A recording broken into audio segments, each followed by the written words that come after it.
Bonjour et bienvenue sur ma toute nouvelle chaîne de podcast littéraire Milly Framboise. Donc je m'appelle Émilie et j'ai décidé de créer cette chaîne pour partager avec vous mes avis lecture. Ce sera une chaîne essentiellement centrée sur la lecture, mais je ne m'interdis pas par la suite d'évoquer d'autres sujets, de vous proposer d'autres types de contenus.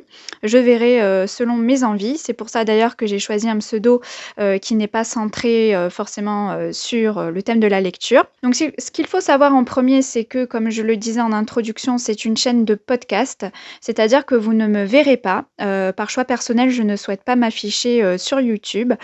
Du coup, vous entendrez que ma voix et voilà, je ferai défiler des images pour illustrer ce que je suis en train de dire ou pas d'ailleurs. Mais bon, voilà, pour histoire d'avoir un fond, hein, je ne vais pas vous proposer une vidéo sans rien dessus. Mais en tout cas, ce sera une chaîne de podcast. Je ne sais pas comment vous avez l'habitude de consommer les vidéos YouTube, mais moi, en tout cas, la plupart des booktubeurs ou des youtubeurs que je suis, je les écoute. La plupart du temps, je ne regarde pas forcément. Je les écoute en faisant autre chose, du repassage par exemple, puisque voilà, mes journées sont toujours bien chargées, bien remplies et je ne me vois pas rester 20 minutes, 30 minutes ou 1 heure devant une vidéo sans rien faire d'autre. Donc je préfère optimiser mon temps en écoutant tout en faisant autre chose. Donc si vous avez l'habitude de faire ça, eh bien ça ne vous changera pas d'habitude. Et puis je me dis que évoquer le sujet des livres, voilà, il n'y a pas besoin de savoir comment on est physiquement, comment on est coiffé, maquillé, que sais-je encore. Le plus important, c'est ce que je vais vous dire en ce qui concerne les livres. Alors, pour que vous appreniez un petit peu plus à connaître mes goûts, je vais vous parler un petit peu de mes genres littéraires préférés. Donc ce que je préfère en tout premier, ce sont les sagas familiales, romans avec des secrets de famille. C'est vraiment mon genre de livre préféré, celui qui me fait passer par tout un tas d'émotions. J'adore les retours dans le passé, le côté historique. Souvent on voyage en plus dans ce type de livre. J'adore les relations humaines et donc j'adore les relations intrafamiliales, les relations de couple, etc. Tout ça me passionne beaucoup, donc j'adore le retrouver dans mes lectures. J'adore aussi tout ce qui est contemporain, feel good, romance, les cosy mystery et les thrillers psychologiques. Voilà, ce sont essentiellement les genres de livres que vous retrouverez sur cette chaîne de podcast. Je ne lis pas de romans jeunesse young adult. C'est pas forcément, voilà, c'est pas ma tasse de thé. Idem pour tout ce qui est littérature de l'imaginaire. J'en lis vraiment très, très, très, très, très peu sporadiquement. Et donc pour vous illustrer en fait ces genres de livres avec les livres que j'ai déjà lus dans toutes ces catégories, je vais vous montrer à présent les différents livres coup de cœur que j'ai eus pour vous donner un peu une idée des auteurs que j'ai lus et des titres de livres que j'ai lus également. En ce qui concerne le genre saga familiale, j'ai absolument adoré le premier tome des 7 sœurs de Lucinda Riley. Donc ici, en photo, ce que vous voyez, c'est la première édition qui est sortie en 2015 aux éditions Charleston et que j'avais eu l'opportunité de lire en 2015. Et ça avait été pour moi un coup de foudre livresque, une révélation. C'est ce livre qui m'a donné le goût des sagas familiales. Et Les 7 sœurs, c'est ma saga chouchou de tous les temps. J'aime trop cette série. J'ai lu les 7 tomes sortis à ce jour et donc il me manque le tome 8 à lire qui va sortir l'année prochaine. Donc autant vous dire que j'ai très hâte. Je suis très heureuse du succès de cette saga depuis 7 ans. Quand je vois aujourd'hui toutes les personnes qui découvrent Les 7 sœurs, j'en suis très très heureuse puisque eh bien voilà, quand on a une série chouchou comme ça, on est heureux de son succès. Donc c'est mon cas avec Les 7 sœurs. Dans le même esprit, j'ai adoré Le souffle des rêves de Clarisse Sabar. Clarisse Sabar est une auteure que je suis aussi depuis ses débuts, depuis 2016. Je l'adore, elle fait partie de mes auteurs préférés. Et donc j'ai notamment adoré son petit dernier, donc Le souffle des rêves, qui mélange aussi, donc enfin qui est voilà, saga familiale, romance, contemporain, historique. C'est le genre que j'adore. Dans le genre contemporain, Agnès Martin-Lugan fait également partie de mes auteurs préférés. J'ai lu tous ses livres sortis à ce jour en poche, tous ses livres poche. Voilà, en général, elle me fait passer par différentes émotions. J'adore. Quasiment tous ses livres ont été d'excellentes lectures. J'ai dû avoir 2 déceptions sur les 7 ou 8 livres que j'ai lus d'elle. Et notamment ici, je vous ai mis mon préféré, Désolée, je suis attendue. Dans le genre feel good à présent, j'adore, tout ce qui est, bah, le genre de livre où les héroïnes, en général, quittent tout pour aller, entamer une nouvelle vie ailleurs, souvent dans un petit village paumé au fin fond de la campagne ou, voilà, dans d'autres endroits reculés, comme ici dans La petite boulangerie du bout du monde de Jenny Colgan. C'est le genre de roman feel good, moi que j'adore, où souvent les héroïnes partent pour, ouvrir des commerces, que ce soit une boulangerie, une pâtisserie, un restaurant, que sais-je encore. Voilà et j'adore, c'est très cocooning comme ambiance et j'aime beaucoup.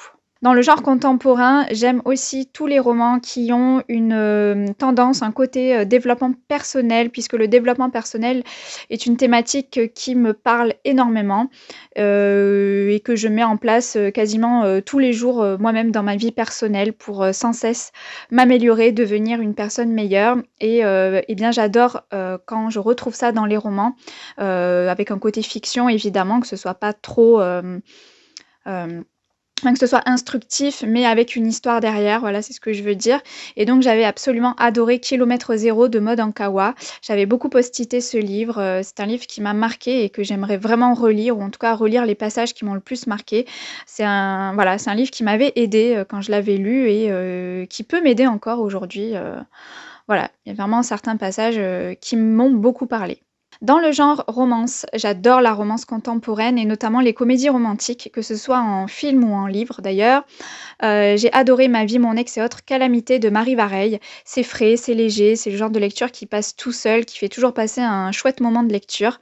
Voilà, c'est le style de romance que j'adore. Dans le style cozy mystery, j'adore la célébrissime saga Agatha Raisin de MC Beaton. Ici, je vous ai mis sur l'image le tome 12, Crime et déluge, qui est le dernier tome que j'ai lu, à ce jour. Alors Agatha Raisin, c'est un petit peu ma Madeleine de Proust. J'adore y retourner quand j'ai besoin d'une lecture cocooning. C'est voilà, ça me fait toujours passer un chouette moment.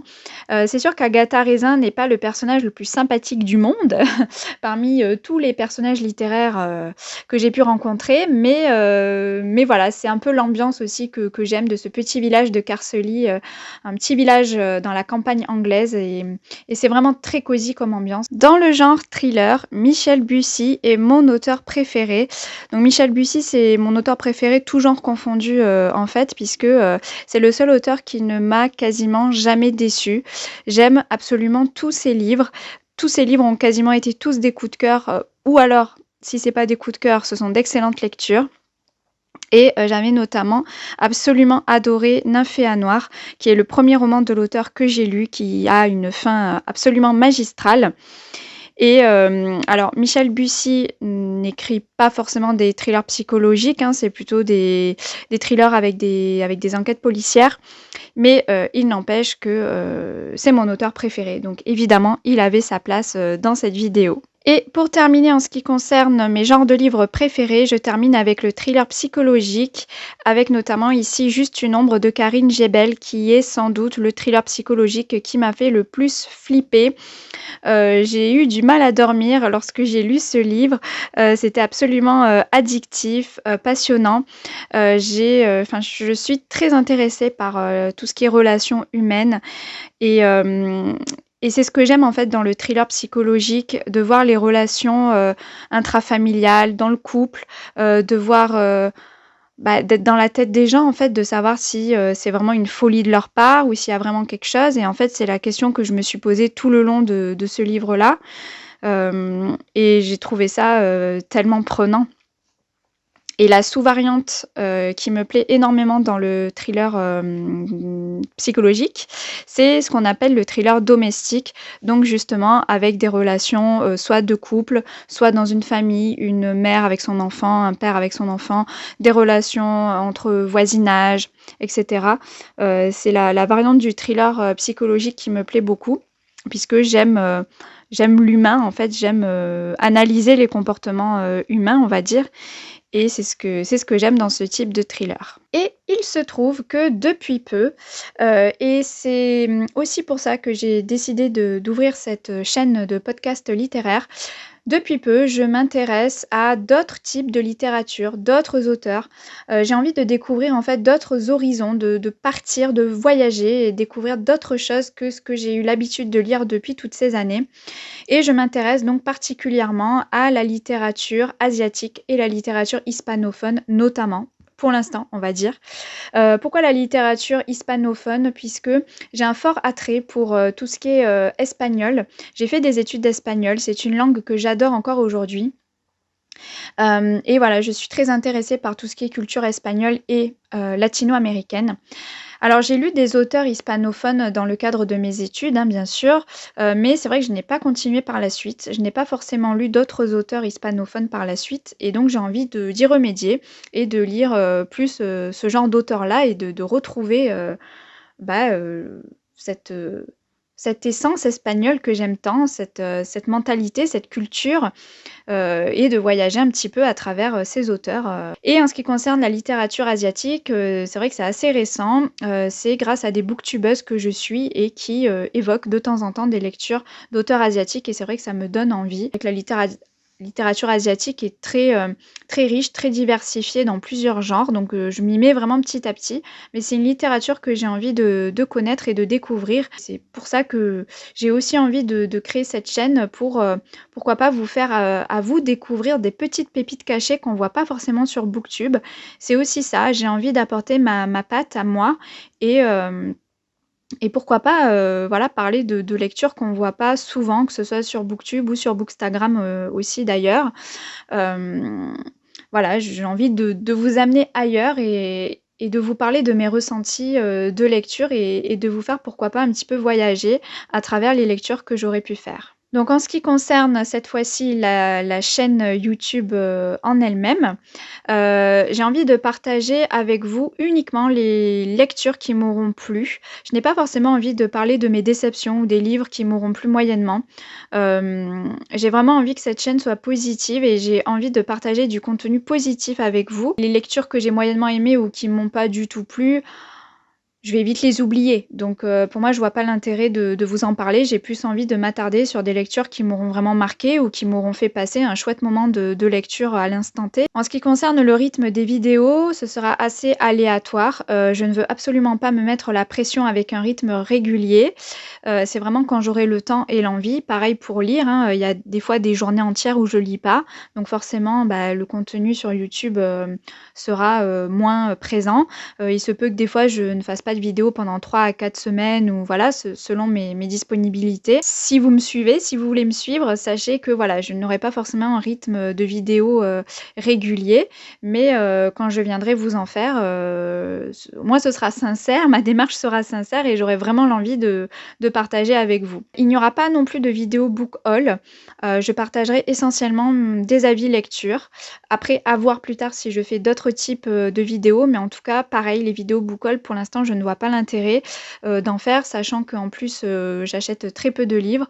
Moi, mon objectif ici, en ouvrant cette chaîne de podcast, littéraire, c'est vraiment partager avec vous mes avis sur les lectures, mes ressentis, et pas forcément vous montrer ce que j'ai acheté, ces dernières semaines. À la fin de l'année, j'aimerais faire un top 10 de mes meilleures lectures de l'année 2022 pour que vous ayez un petit panel de ce que j'ai lu cette année, puisque dans mes avis lecture que je vais vous parler là prochainement, je vais revenir sur mes lectures de septembre-octobre, hein, je ne vais pas revenir plus tôt dans l'année. Donc du coup, je vous ferai une vidéo récapitulative de mes meilleures lectures de l'année 2022 en fin d'année. En ce qui concerne les réseaux sociaux, je n'ai pas de compte, que ce soit Facebook, Instagram, Twitter ou autre, associé à ma chaîne, YouTube, puisque je ne suis pas vraiment, je suis pas très réseaux sociaux, on va dire.